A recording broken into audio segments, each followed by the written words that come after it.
Eu espero que você tenha paciência, porque esse vídeo ele é um testemunho, tá? Além de um documentário, ele é um testemunho. E qual o intuito de fazer essas coisas?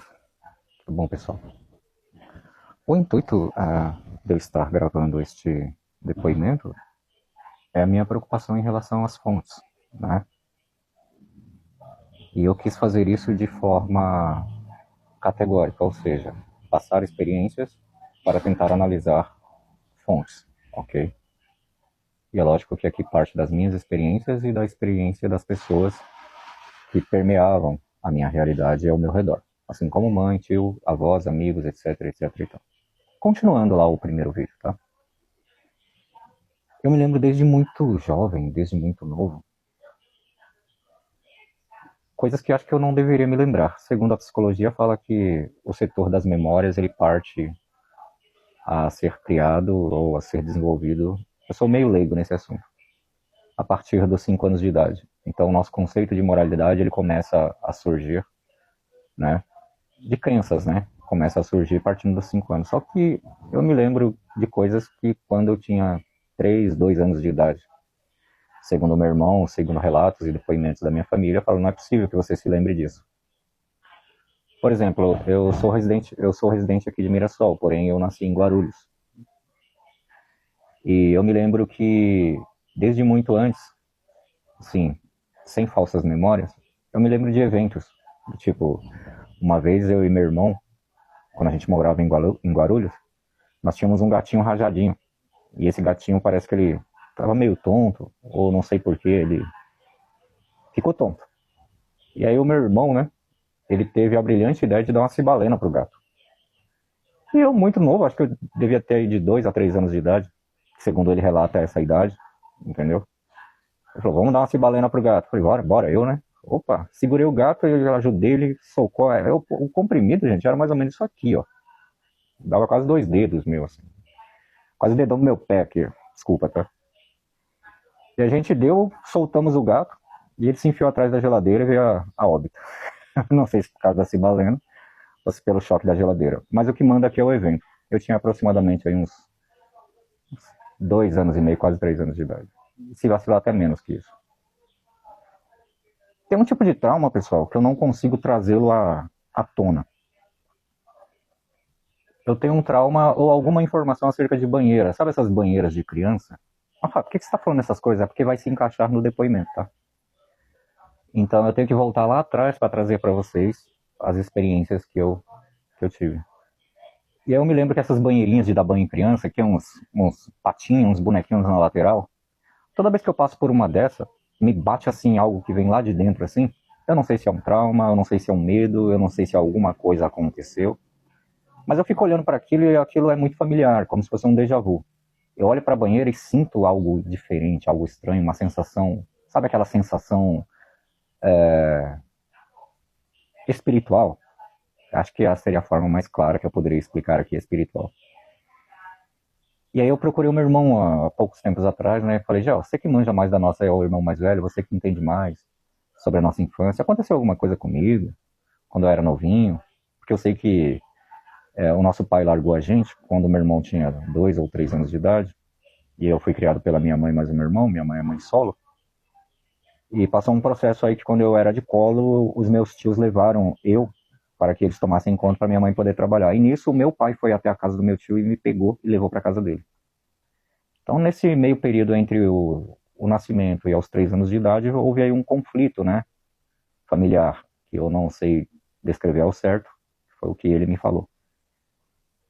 Ele falou, bom, o que pode ter acontecido é que alguém, né, pode ter feito alguma coisa, ou você caiu da banheira, ou sei lá, aconteceu alguma coisa assim, para você ter esse sentimento, essa sensação, né? E aí o meu irmão lembrou de um fato interessante que eu não me lembro até então. Ele falou, ó, quando você era muito mais novo, eu me lembro que não sei quem foi te dar banho, a água estava muito quente. E a pessoa colocou você dentro da banheira e você começou a chorar e espernear. E aí a pessoa entendeu que a água estava muito quente, de repente pode ser isso. E é realmente esse tipo de sensação que eu sinto, né? Quando eu olho para uma banheira, como se eu tivesse fobia de banheiras, entendeu? Só que é uma fobia misturado de sede, quero saber o porquê, é tipo como se fosse um amor pela banheira, pela forma, pela cor. Então, ao mesmo tempo que eu sinto pavor, eu sinto alegria. Então dá para entender que eu gostava muito quando me davam banho, que acho que brincavam comigo, me faziam sorrir, eu brincava com os bonequinhos, e ao mesmo tempo houve algum evento que me traumatizou. Então provavelmente foi a água muito quente. E voltando ao assunto, passou esse processo, tá? Eu tô falando isso para concluir aqui o pensamento. E aí, nesse mesmo período que eu morava em Guarulhos, eu me lembro que a minha mãe trabalhava em um parquinho de diversão. Se não me engano, na Avenida Dinamarca, ou no Cabo Sul, há muito tempo atrás, é bem arcaico, remoto, quase lá perto do dilúvio. Mas eu tenho uma vaga memória de que a minha mãe trabalhava num parquinho e ela tinha algumas pegadas por fora. E uma das pegadas por fora era um senhor que ia lá em casa de bicicleta. O meu irmão descreveu como dono de um circo, que na verdade não era um parquinho, era um circo, só que na minha mente é parquinho. E a minha mãe, ela se envolveu com esse cara aí. E até então, de lá pra cá, o que eu venho me lembrando, das poucas memórias vagas que eu me lembro, é que a minha mãe, desde muito antes, ela já tinha um altar com algumas imagens, que eu me lembro, é uma lembrança bem remota, dentro de um quarto fechado, bem decorado, porém bem escuro, com uma lâmpada bem fraca amarela. E eu tenho na minha memória toda vez que eu me lembro desse altar. E lembro pouco acerca do ambiente, porque eu estava muito novo. Mas é traçando daí que eu tenho a minha primeira memória do envolvimento da minha mãe com a Umbanda. Que, segundo o meu irmão, foi a madrinha dele que apresentou a Umbanda para minha mãe nessa época. Que eu julgo e acredito que as fontes estão falando a verdade, de que o meu pai ainda estava presente ali nessa época. Então, o meu pai ele se casou com a minha mãe lá em Minas Gerais e veio para São Paulo para tentar a vida, e aqui tiveram dois filhos, que seria o meu irmão e eu. No meu nascimento, acho que ou no meu nascimento, ou um pouco antes do nascimento, acho que houve um conflito entre os dois e o meu pai foi embora. Pelo que eu sei da minha mãe, ela falava que o meu pai foi embora por causa do espiritismo, porque ele não concordava com essas coisas. E foi embora, largou a minha mãe. E eu me lembro que realmente existia um altar dentro do quarto da minha mãe. E o meu irmão falou que quem apresentou a Umbanda para minha mãe foi a madrinha dele. E a minha mãe, ela começou a se desenvolver, começou a seguir isso e preferiu seguir. Não sei qual foi o diálogo entre os dois, pai e mãe. E ela seguiu a Umbanda. De lá para cá foram só de mudanças. Saímos de Guarulhos, fomos para Franco da Rocha. De Franco da Rocha nós fomos morar em Jundiaí. E eu tenho todas as lembranças marcadas dessas épocas, entendeu? Até porque eu tinha basicamente aí de 5 a 6 anos já. E eu me lembro das casas, eu me lembro em Jundiaí, em Franco da Rocha, eu me lembro dos doces que a minha mãe fazia. Eu me lembro das brincadeiras que eu e meu irmão a gente desenvolvia nessa época. A dificuldade que era para ir para a escola, que a gente ia para a escola a pé. E tinha que andar cerca de uns 5 quilômetros para ir, 5 quilômetros para voltar da escola. Então, de família muito simples, né? Eu vim de família muito humilde.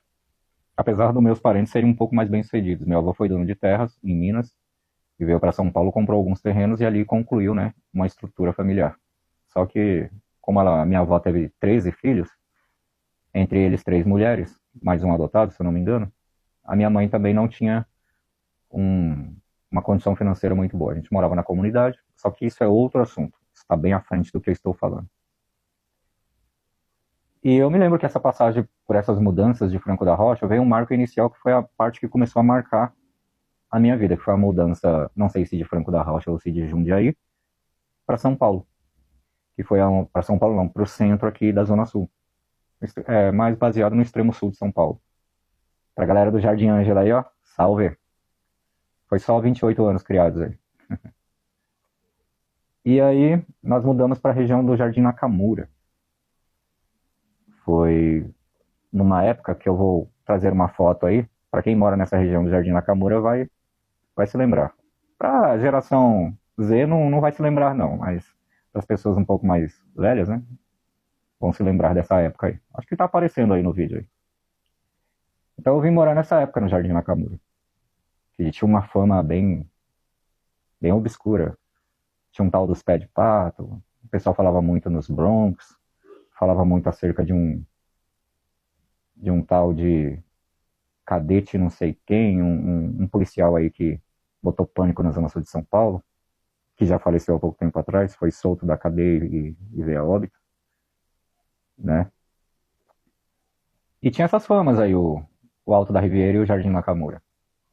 Na época que a aviação Jurema ainda era o foco do transporte, ali era um rolho de terra. A estrada da Guarapiranga até chegar na represa da Guarapiranga era de terra. Só tinha asfalto lá no final, que quando chovia, ela, a represa estourava, né? E a água vinha parar bem na estrada da Guarapiranga, fazendo com que as pessoas não conseguissem passar para o Jardim Riviera. E eu me lembro que nessa época foi uma época bem difícil. A minha mãe ainda desenvolvia a Umbanda. E foi uma época bem difícil da nossa vida. A gente conseguiu uma casa com o seu gentil, o Jardim. Entre Alto da Riviera e Nakamura, ali já era uma divisa. Perto do colégio, que é um colégio Josefina, que eu estudei desde da primeira série. E tem o outro colégio, que é o Herculano, se eu não me engano. Nós morávamos ali acima do colégio Herculano, tanto é que tem um amigo saudoso meu, Paulo Martins, que foi nosso vizinho ali, e ainda é um grande amigo meu hoje. Convertido, acredito que é pastor, é casado hoje. Mas isso vai fazer parte também do meu depoimento em relação a esse vídeo, porque tem uma trajetória muito extensa para falar dessas coisas. E fechando no gueto ali, a nossa vida ali era uma vida bem simples. Minha mãe fazia os seus trabalhos, ela trabalhava como cobradora da aviação Jurema. Tanto é que, eu não sei se é verdade, mas ela descreve que esse nome Jurema foi ela que sugeriu pro tal do Zé Mané, que é o nome que ela dava, o patrão, né, ou o gerente da empresa. Eu não sei se de fato isso é verdade, mas eu acredito na minha mãe. Ela fala que esse nome quem deu foi ela. Ela sugeriu o nome, ele colocou o nome na empresa e a empresa, plum, explodiu. Bom, eu fui buscar nos legados da Jurema, tem a primeira garagem no Rio de Janeiro, que foi inaugurada aí na década de 60. Eu não sei se ela já trazia o nome Jurema, mas pelo menos a garagem que tinha ali na entrada da Guarapiranga já tinha esse nome Jurema. E a minha mãe já trabalhava nela, né? Até então tudo bem, minha mãe trabalhando de cobradora, a gente estudando e tinha que dar conta das atividades de casa. Minha mãe saía 4:30 da manhã para trabalhar, a gente acordava aí às 5:30, 6 horas, fazia o café e ia para a escola. Voltava, arrumava a casa, fazia comida e a minha mãe chegava às 11:30, meio-dia para almoçar, depois voltava a trabalhar ou pegava o turno da tarde, ficava em casa e desenvolvia os seus trabalhos de Umbanda. E foi difícil, foi complexo, porque a gente também não era santinho. Como uma família pobre, eu queria me divertir, queria brincar, queria ter amigos, o meu irmão queria se divertir como um pré-adolescente. E a gente tinha as nossas escapadas, né? A gente queria jogar bola, queria brincar, só que a minha mãe mantinha a gente muito fechado dentro de casa. Pra gente não fazer besteira na rua e não se envolver com molecagem. Até porque a região também não era tão favorável assim em matéria de amizades. Dava muita merda. Nessa época, Alto da Riviera, Nakamura, Jardim Ângela, o Jardim Ângela, na década de 70, de 80 e de 90, era muito mais perigoso do que o Estado Islâmico, entendeu? O Jardim Ângela tinha mais fama de periculosidade do que o próprio Estado Islâmico. Então tá aí um dos motivos que a minha mãe não queria que a gente saísse de casa. Só que preso em casa a gente fazia muita merda, entendeu? Quebrava telhado, rasgava as coisas, a gente queria achar um jeito de brincar. E eu me lembro que, como a gente não tinha TV na época, e o vizinho, né, da esquerda, ele tinha um barracão, né, morava dentro do barracão, que dava de frente pro colégio. E a gente morava ali atrás, na outra rua, que dava acesso à outra rua. Você quando chegava umas 9:30, 10 horas, assim, quando a gente estava em casa, começava o Jasper, uns Changeman, uns Flashman, Lion Man. E quando a gente ouvia a vinheta de casa, a gente corria para olhar nos buraquinhos para assistir. E era embaixo de uma estrutura de uma caixa d'água, a gente se enfiava ali, procurava o melhor buraquinho, e às vezes alargava o buraco para assistir a programação. E muitas das vezes o filho do vizinho sabia que a gente estava assistindo, ele até abria o sofá assim e deixava a gente assistir. Ele sabia que a gente estava olhando pelo buraquinho. E foi bem complexo. E nessa época eu já presenciava alguns trabalhos da minha mãe. Algumas pessoas passavam lá para benzer crianças, para fazer simpatia, as amarrações, para... Tem alguns aqui que eu me lembro muito bem, para fazer trabalhos. Foi até no dia que eu conheci a pessoa que influenciou a minha mãe realmente a entrar na Umbanda, que foi a tal da Marlene. Desculpa pela expressão tal, eu estou utilizando porque eu não tive nenhuma coletividade com ela, nem de afetividade, nem de amizade, eu não cheguei a conhecê-la. Então por isso que eu utilizei a palavra tal. E foi onde essa mulher apareceu em casa e foi visitar minha mãe e eles desenvolveram lá uns trabalhos e ela incorporou uns espíritos, deu uns passes na minha mãe deu uns passes nela e houve ali uma ritualística. E aí eu conheci a pessoa que influenciou a minha mãe, que era a madrinha do meu irmão. Partindo desse dia, meu irmão começou a ter umas crises de epilepsia, não necessariamente efeito colateral dessa visita, não é isso que eu estou falando. O meu irmão começou a ter crises, né, de ataque epilético, e dali para cá, dos 11 anos e meio aos 12 anos de idade, o meu irmão ele se trata até hoje, né? Toma remédios controlados até hoje. Isso prejudicou bastante o relacionamento social dele e até pessoal, interpessoal com as pessoas, porque os remédios eram bem fortes e ainda são fortes. E desse ponto eu conheci o foco de quem influenciou a minha mãe para dentro desse contexto. E galera, eu não quero ser aqui chato, mas eu vou finalizar por aqui. Mas vamos parar nesse ponto. Eu falei um pouco sobre a minha infância, sobre o início, lógico que eu não falei grandes partes, mas as partes mais cruciais daquelas que marcaram a minha vida e a minha memória.